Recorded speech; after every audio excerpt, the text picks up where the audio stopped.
Welcome to the Giving Voice to Depression podcast, produced in partnership with Mental Health America of Wisconsin. We are your co-hosts, Bridget and Terry. Each week, through intimate, candid conversations with guests, we explore different perspectives on and experiences of depression. We keep it real because the illness is real. We keep it hopeful because there truly is hope in spite of what depression tells you. We are not experts or therapists. We're sisters and best friends who live with depression and have interviewed hundreds of others who do as well. By sharing stories of lived experiences, we expose depression for the lying bully it is. Hello, Bridget. Hi, Terry. We're going to start this episode with some recent data from Mental Health America. It's grim. And maybe an audience of people with depression doesn't need to be convinced how racial injustice, violence, the pandemic, and the intense divisiveness of the political environment, among other factors, have taken a huge toll on mental health. But it does set the stage, if you will, for Suicide Prevention Month, and why, in addition to the increased need for help in these times, there is also an increased need for hope. And shared stories of recovery from people who have been at or over depression's most dangerous line can offer that hope from a place of knowing. So, a few minutes for the data. We've repeatedly recommended and linked to mhascreening.org as a free and valuable resource for monitoring our mental health and to connect with tools and resources to improve or maintain it. Quoting MHA's national president and CEO, Paul Gianfrido, since the end of February, more than 263,000 people, over and above what we would have expected, have screened moderate to severe for depression or anxiety. Most worrisome are the 90,000 plus people who report regularly thinking of suicide or self-harm. More than 30,000 in the month of July alone. If you are one of those many people, or if you know someone who is really struggling, we truly hope that you will let in the words of this week's guest, Bob. He is a 64-year-old professional, a father, a grandfather, and the survivor of a suicide attempt 5 years ago. Here now is Bob speaking publicly about his attempt for the first time and giving his voice to depression. Well, before we start, I would want to just establish that before you did this interview, you asked your therapist if it was okay for you to do it. I did. I certainly did. I've had the same cognitive behavioral therapist for nearly 5 years now. And when you had mentioned the opportunity to do this with you, I did chat with her about it. And she said, by all means, if you feel comfortable doing it, go ahead. She felt that my place in life and where I am right now was strong enough that certainly wouldn't be harmful to me. And my intent with this is to hopefully help others who are either thinking about suicide or have attempted and are on the road to recovery, to share, I guess, the message of my struggles and my return back from those struggles to a place right now that at 64, I feel better than maybe I've ever felt in my life. In case you missed those last critical words, here they are again. At 64, I feel better than maybe I've ever felt in my life. Please keep that in mind as we go back to learn about how different Bob felt just 5 years ago, about his future and himself. Well, I was in a depression. I'd also been misdiagnosed with a hip problem. I was on some pain pills, and that certainly didn't help me emotionally, mentally, or physically in the end. Mm-hmm. I was struggling with a lot of things in my personal life. So there were a lot of pressures that I wasn't sure that I could just keep going. I looked at my longevity and looked what I still had to what I felt I had in front of me, and it was something that I just felt that, I don't know how I'm going to keep doing this. I couldn't find a level of peace and calm, things that I thought would fulfill me. I couldn't find that level of fulfillment that I felt like I was doing good for other people. I just felt like my contributions just weren't enough, and therefore I wasn't enough. We call depression a lying bully at the start of each episode, and convincing us we're not enough is one of its harshest lies. Believing that lie creates the fertile earth where the really dangerous deception can thrive, that others would be better off without us. Because as dozens of attempt survivors have shared here, that thought removes the life-saving hurdle that we really don't want to hurt the people we love. And I think for me, it became, as I think through this, sort of twofold. One was, I'm tired of feeling this way. I'm not functioning. I'm no good to anyone this way. Let me get out of the way so other people can just live their life without having to worry about poor Bob, who's sick and who's been through treatment and, who's caused so much pain in the past. Those were the stories I started to tell myself. So it was more of, it started there and then it manifested into, I just can't do this anymore. I just can't. I can't live this way. And there is only one way out, because I can't fight anymore and I can't disappoint people anymore. And I can't drag down other people's lives. So I'm just going to get out of the way and be done, and everyone will be happy and I'll be at peace. That's that burden syndrome. Right. That burden, man, that word. Whenever that thought crosses our minds, that is so dangerous. Was it sudden? Was it like, I've got to do this and I've got to do this now? It wasn't something you've been planning for weeks? No, it was very sudden. That's what they say. Probably within 15 minutes of the thought. So, fast forwarding, I assume you wake up in a hospital. I did. And that immediate thought, is it, shit, I couldn't even do that? Or is it, I'm so glad to be alive? Or is it something completely different than either of those? I don't know that I woke up thinking I was so glad to be alive, but I woke up thinking I'm alive. I woke up wondering what lied ahead of me. I didn't know that. I don't remember having a thought that says, damn, I wish I was dead. I don't remember that thought. One thing Bob does remember clearly, and never plans to forget, is the compassion and care he received from a medical professional that day. I had a nurse who, in the recovery room, was incredibly kind to me. She held my hand, she wept with me, she spoke to me about how glad she was, even though she had no idea who I was, that I was alive. And that conversation, that warmth that she shared with me, put me in a different place. Really? She then followed me, asked if she could follow me to my permanent room, where my recovery was going to happen, and stayed with me through an extra shift, which was just remarkable. And this was a person I did not know. That stuck with me. It's something that was one of the many catalysts, I think, that helped me heal through this and get to a point and decide that I am worth living for, and that my life is worth living. Right. Is it that if a stranger can find me worthy, I can? I mean, is that the thought process? Am I hearing that right? Yeah, I think there's something to that. That I'm certain that she was a remarkable human being who valued her own life. And I don't know what had happened, within her life either. Maybe there had been someone that she had lost. I'll never know that.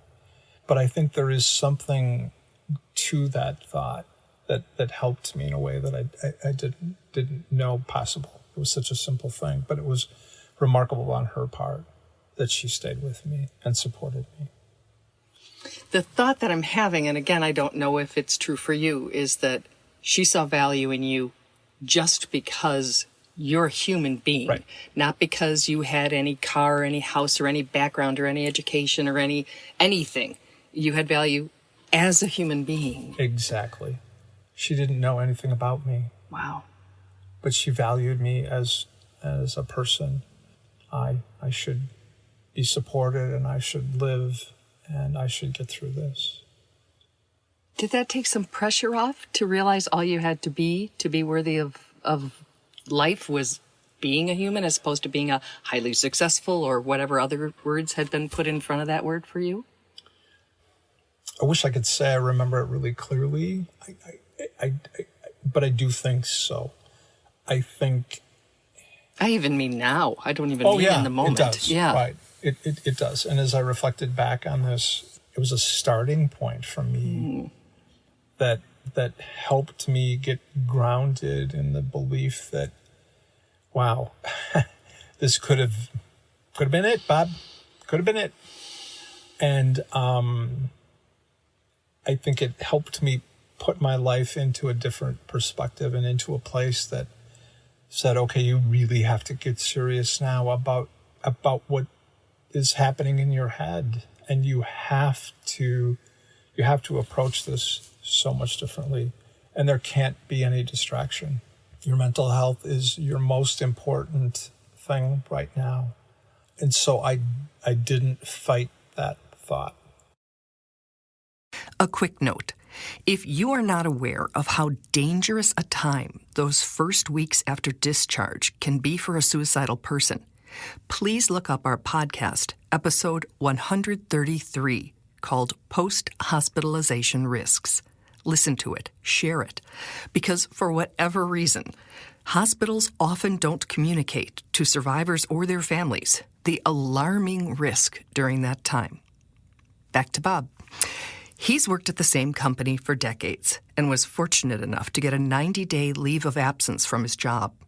He committed to using that time to learning new coping skills, understanding the illness, and building his resilience to it. It took a lot of pressure off of me, knowing that this was my time to heal. This was my time to begin a regimen of therapy that would help me. And I did that. I went into inpatient treatment for, I think, 10 days. And it was a very difficult 10 days. Mm-hmm. Some of the difficult things were confronting my family about what I had done. Not confronting, but sharing with them, telling them what I had done. Oh, you had to tell your children. Yes. Oh, my gosh. 2 adult children, a sister, and an aging father. And that was really hard. It was really hard. Wow. Yeah. That's a conversation. Yes. It's said that from the outside looking in, mental illness is really hard to understand, and that from the inside looking out, it's really hard to explain. Well, suicide, whether recurring thoughts of it, an attempt, or a death, are exponentially harder. Not everyone is going to be able to understand, to forgive, to move past it. Suicide affects whole families and communities, and that truth is something else attempt survivors have to recover from. And then I also, at that point in time, started seeing 3 therapists. I had a DBT specialist, my cognitive behavioral specialist, and another therapist for talk therapy. And I did all 3 of those therapists for the better part of almost 2 years. And it was a lot of work, and I took it seriously. The therapy that worked the most for me was cognitive behavioral therapy. It helped me work on my fears. It helped me work on things that maybe I'd always wanted to try to do, but was afraid to try to do because I was worried about the results. It helped me with my body self-esteem, which had been a problem for me all my life. And at the end of the day, I think what it really helped me get back to was helping me live my life according to my values. I never felt like I was someone who sought approval from other people, but I think I sought to fit in and maybe not stand out. I think I sought to fit in a way that I was deemed by so many as a success. Home, cars, trips, kids, clothes. Some are basic needs, and some became, much more extravagant. And I didn't find joy in the extravagant part of that. So you may have just answered this in part between therapy and a values-based life, but you still have depression. I do. And so I assume, like the rest of us, sometimes the thoughts turn dark. Are you able to catch them early now and do something or some things to protect yourself? How do you keep yourself from hopefully ever nearing, let alone crossing that line again? Well, that's a really important question, I think, for anyone who's struggling with depression, and especially those of us who have attempted. I've been pretty transparent about my suicide attempt with a handful of people that I just love and trust totally. They don't judge me. They believe in me for who I am, for what my values are, and how I lead my life. And so I will reach out to them.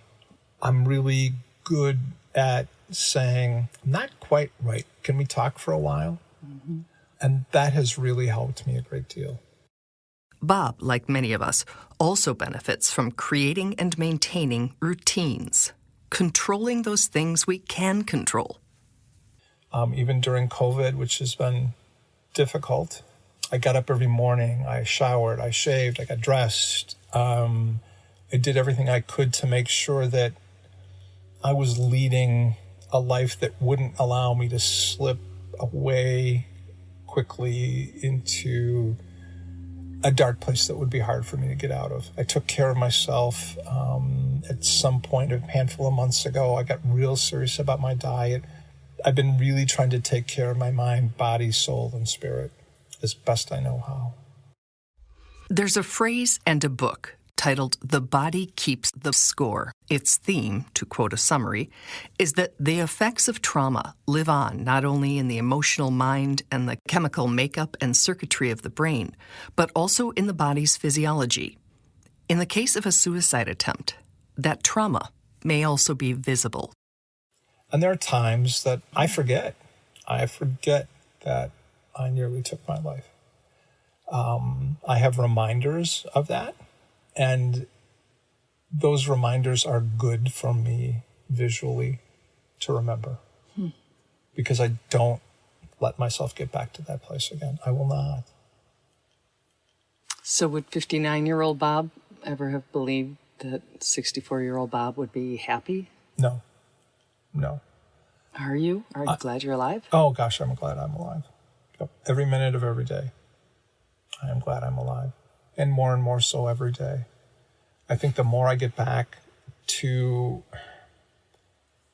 really living my values, to doing the very simple things that I love, and acknowledging the fact that I am enough just as I am, and being able to be authentic about what I love and what I don't love, who I love, who I've chosen to maybe slip away from.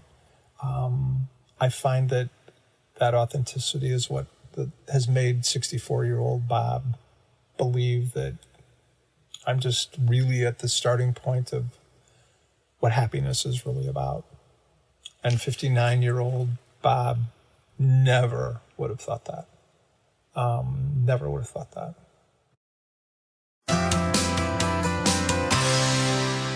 Bob, yeah, that was a privilege to hear.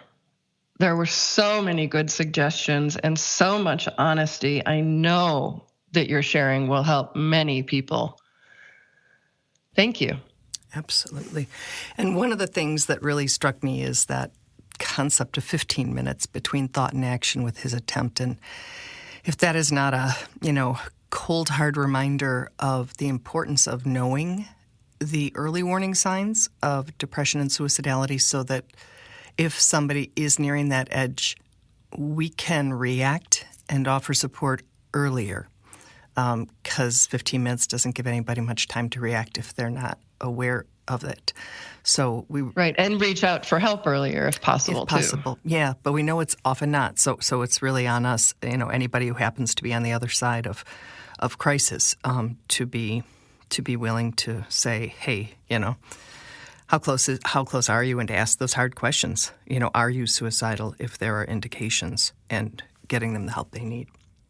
And the fact, again, that we're hearing a stranger, one person, in this case, a nurse, reaching out and being present, and in this case, turning her job into, offering love and unconditional support. Yeah.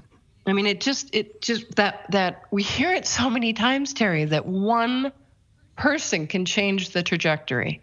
We do have to be that person. We do have to be that person. We even just saw it recently on the Giving Voice to Depression Facebook page when another man shared that he was suicidal at that moment. And we certainly suggested that he did things on his end to be safe, including getting to a hospital, but also posted on the Facebook page. And one woman's comment of the 300 really resonated with him. And he has shared since that he truly believes that she, who knows where she lives, who knows where he lives, right? You just don't know online, helped him. She made him feel less alone, and she gave him hope. And like you say, we got to be that person. So I'm really grateful for that reminder. And I feel like you kind of brushed over that 300 other people in our Facebook community being there for him in the moment that he needed it. Yeah. Just offering, condolence and support. Wow, Terry. Right, and I didn't mean to brush over it because it's insignificant. I actually have started to think of it as what they do, what that community does for each other. And it is, in a time of incredible divisiveness, they come together. And isolation. They come together and connect and support, and it's just an absolutely beautiful thing. Yeah, I see it more and more as the years have passed, that it's becoming a net. It's weaving stories, it's weaving shared emotion, it's weaving support, it's weaving connectedness. It's like forming a net. It's a beautiful image. Speaking of nets and support, we will, for the rest of this month of September, which is Suicide Prevention Month, share more stories. And I think because of the number of other ones that flooded into my mind when I was listening to Bob, we'll put together sort of a compilation like our Seasons in Review and just remind you of some of the stories that are out there that are already in our archive that you can access and listen to the whole story if it, like the comment, like the post on Facebook, like what Bob just said, resonates with you. And you can find what works for you and makes you feel less alone. One of the things that I also found super powerful about Bob's sharing is that we often recite a list. We say, these are the signs, these are the symptoms, these are what to look for in yourself and in others. And Bob put like words, thoughts to that list in a way that resonated with me deeply. Right. Thanks again, Bob. Thank you. And thank you, Bridget. We truly hope that our podcasts bring